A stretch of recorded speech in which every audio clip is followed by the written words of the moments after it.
Welcome back to Husbands Helping Husbands for our miscellaneous Thursday edition. So, my wife and I would watch Married at First Sight year after year after year, and it was relatively entertaining. And in the last couple of years, it just kind of hit a wall. The success rate for, I think, last year was 0%.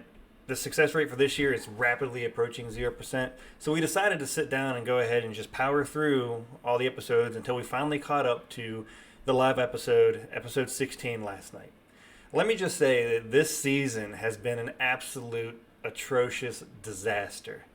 So as you can see here on the screens, the couples we have are Becca and Austin, Claire and Cameron, Emily and Brandon, Lauren and Orion, and Chloe and Michael. We're going to start with Becca and Austin. So Becca and Austin, at the beginning, you think, God, they have all of this connection. But there's no physical connection between the two of them. Every time the experts come in, they ask about sex. Austin feels like he's pressured into this sexual stuff. He's not feeling it. I just don't think that there's a physical connection between Austin and Becca. There's no way they last. It's just, at this point, it's a disaster. Claire and Cameron started off same way. Started off very friendly. They realized that they had some differences when it came down to raising kids and religion, and they quickly separated. So I think they was maybe 10 episodes in and they separated. Claire cares about Cameron. They seem like they're going to be good friends, but as far as Married at First Sight, yeah, that's not happening. Emily and Brandon, over here. Emily and Brandon. This guy has some major issues. All he's concerned about is what he looks like on camera. He's incredibly dry. He has no respect for Emily.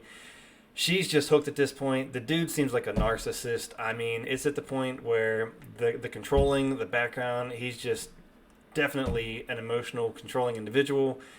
It's just, he finally, in episode 16, shows some affection towards Emily. Unfortunately, it's after she crashed a four-wheeler into a tree and she's bleeding profusely from the head. It's the first time he's truly shown any kind of physical attraction towards her. There's no way they stay together. Lauren and Orion, they're already divorced. They divorced immediately after the honeymoon. It was like episode 5 or 6. They divorced. Orion's trying to scrounge and just make the best he can every time he's around Lauren. She obviously sees through all of his bullcrap. They're already divorced. Chloe and Michael got stood up at the altar by an unknown girl. Watching it, I think it was fake. I don't think they ever had a match for Michael in the first place, so they just kind of staged it to make it look like it was, stood up till they found him somebody. They found Chloe. He ended up getting married, 6 weeks after everybody else got married, so there's 2 weeks left in the experiment. They rush him off to the cheapest honeymoon they could find in Colorado and immediately throw him into couples week 2 weeks before the finale. Michael, he wants everything that Chloe has, such as her jewelry and her skirts and everything. He's way too emotional and sensitive, which isn't a bad thing.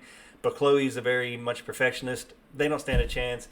This season, it's a disaster. It's a disaster. 0% success rate. I don't see it. Last year was 0% success rate. There's probably a reason my wife and I decided not to watch it this season. But there was nothing else on, and I needed something to look at on Thursdays. So we went ahead and powered through. I kind of wish we hadn't. There's no excitement. There's just nothing in this season. There's no way this show can continue if they continue to have 0 success rates, because it's just an absolute disaster. There's nobody in this season that's even worth remembering after it comes out of here. It's just, guys, if your wives feel different about this season, let me know.